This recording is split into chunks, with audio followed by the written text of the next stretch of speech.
بسم اللہ الرحمن الرحیم وَلَقَدْ يَسَّرْنَا الْقُرْآنَ لِلذِّكْرِ فَهَلْ مِن مُدَّكِرٍ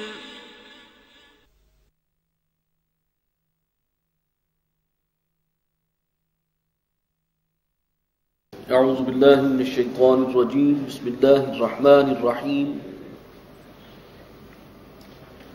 الذین کفروا وصدوا عن سبیل اللہ اضل اعمالهم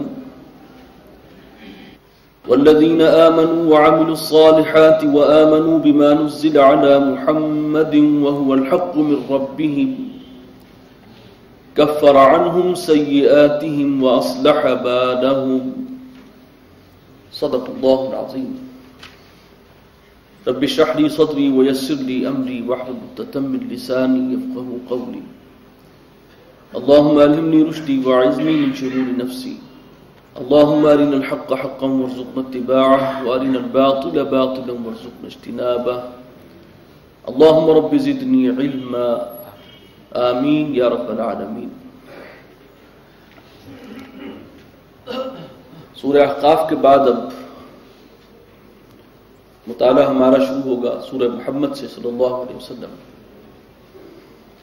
اب 3 صورتیں ہیں جو مدنیات ہیں، اس کے بعد ہے سورہ فتح اور پھر سورہ حجرات،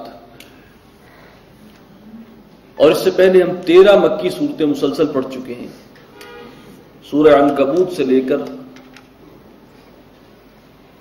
بلکہ سورہ احزاب کے بعد سورہ سبا ہے، سورہ سبا سے لے کر سورہ احقاف تک 13 صورتیں ہیں۔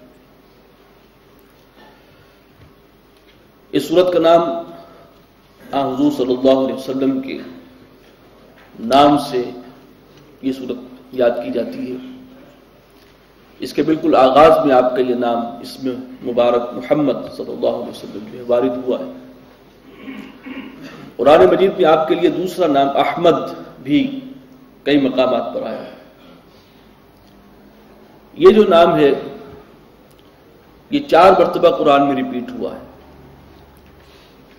سب سے پہلے سورہ آل عمران میں اور پھر سورہ احزاب میں، یہ ہم پڑھ چکے ہیں۔ سورہ آل عمران میں وما محمد الا رسول قد خلت من قبلہ الرسل،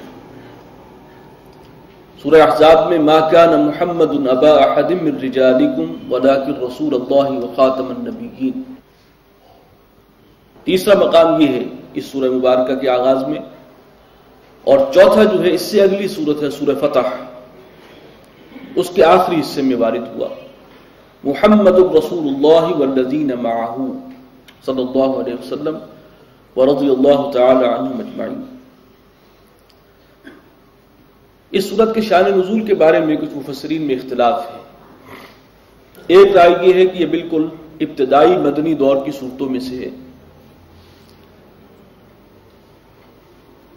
جبکہ فرضیت قتال کا بھی حکم نہیں آیا تھا، یعنی سورہ بقرہ سے بھی پہلے یہ صورت نازل ہوئی، اور یہ وہ وقت ہے کہ جب حضور صلی اللہ علیہ وسلم نے کچھ مہمات بھیجنے کا سلسلہ شروع کر دیا تھا۔ چنانچہ جو قریش کی لائف لائن تھی، جو معاشی ان کے لیے ایک سٹیبلٹی کا ذریعہ تھا، وہ جو تجارتی شاہراہ تھی، خاص طور پر جو مکے سے شام کو جاتی تھی، اس پر آپ نے کئی فوجی دستے بھیجے ہیں جنہوں نے مختلف قافلوں کا تعاقب بھی کیا، اور کم سے کم اس سے یہ تاثر ضرور ہوا کہ قریش کو یہ محسوس ہوا کہ ہمارا معاملہ اب وہ نہیں رہا کہ ہمارے قافلوں پر کوئی ہاتھ نہیں ڈالتا تھا، بلکہ یہ جو معیشت کا ہمارا ایک مستحکم ذریعہ ہے یہ اب خطرے سے دوچار ہے، معرض ختم میں۔ یہ گویا شہرت پر ہاتھ رکھنے والی بات تھی، لائف لائن ان کی یہی تھی۔ اسی طرح دوسرا جو تجارتی راستہ تھا جو یمن کو جاتا تھا، اس پر بھی آپ نے دستے بھیجے ہیں، لیکن ابھی غزوہ بدر جو ہے وہ اس کے بعد ہوا ہے، یہ اس سے پہلے کی مہمات شروع ہو چکی ہیں۔ حضور صلی اللہ علیہ وسلم نے دستے بھیجے، آپ خود بھی 1-2 مہمات میں تشریف لے گئے۔ اس وقت بعض منافقین نے یہ اعتراض کیا کہ ابھی تک قرآن مجید میں قتال کی فرضیت تو آئی نہیں، تو یہ چھیڑ چھاڑ جو ہو گئی ہے شروع، مشرکین عرب کے ساتھ اور خاص طور پر قریش مکہ کے ساتھ یہ کس بنیاد پر ہے، اور یہ گویا حضور صلی اللہ علیہ وسلم نے اپنے بل پر شروع کر لی ہے اللہ کی طرف سے کسی واضح اجازت کے بغیر۔ چنانچہ یہ مضمون ہے جو اس صورت کے وسط میں آئے گا۔ لیکن دوسری طرف اس میں منافقین کے لیے بہت سخت الفاظ آئے ہیں، بہت سخت مذمت کی گئی ہے، جبکہ ابتدائی مدنی دور میں منافقین کا معاملہ ابھی اتنا واضح ہو کر کھل کر سامنے نہیں آیا تھا۔ چنانچہ جو اس پہلو سے دیکھتے ہیں ان کا خیال یہ ہے کہ یہ بعد کی صورت ہے، اور جو قتال کے مسئلے کو سامنے رکھا جائے تو محسوس ہوتا ہے کہ یہ بالکل ابتدائی مدنی دور کی صورت ہے۔ مختلف مفسرین نے ان میں سے کسی نہ کسی ایک رائے کو ترجیح دی ہے، لیکن زیادہ یہی محسوس ہوتا ہے کہ یہ شروع مکی دور کی صورت ہے، جبکہ ابھی قتال کی باقاعدہ فرضیت نہیں آئی۔ وہ بعد میں فرضیت کا حکم جو ہے سورہ بقرہ میں آیا، کتب علیکم القتال وہو کرہ لکم وعسى ان تکرہوا شیئا وہو خیر لکم۔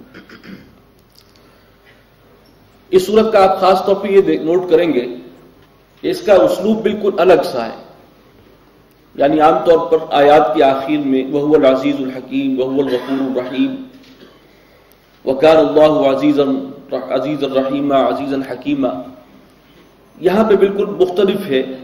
جو آیات کا اختتام ہوتا ہے وہ بڑے منفرد انداز میں اور بہت ڈائریکٹ ہے، اور پوری صورت میں ایک ہی انداز ہے۔ ردیف اور قافیے کا معاملہ تو عام طور پر شاعری میں ہوتا ہے، لیکن قرآن مجید بھی اس وزن کو بہت حد تک جو ہے اس کو برقرار رکھتا ہے، مینٹین کرتا ہے، اس سے صوتی آہنگ اور ایک حسن جو ہے پیدا ہوتا ہے آیات کے اندر۔ تو وہ آپ دیکھیں گے کہ یہاں پر بھی جو ایک سٹائل شروع ہوا ہے وہ اینڈ تک جو ہے کنٹینیو کر رہا ہے۔ بسم اللہ الرحمن الرحیم۔ الذین کفروا وصدوا عن سبیل اللہ وضل اعمالهم، وہ لوگ جنہوں نے کفر کیا اور اللہ کے راستے سے روکا، اللہ نے ان کے سارے اعمال کو رائیگاں کر دیا۔ ظاہر بات ہے اس سے مراد ہے قریش مکہ، کفر کیا اور پھر لوگوں کو اللہ کے راستے سے روکتے رہے۔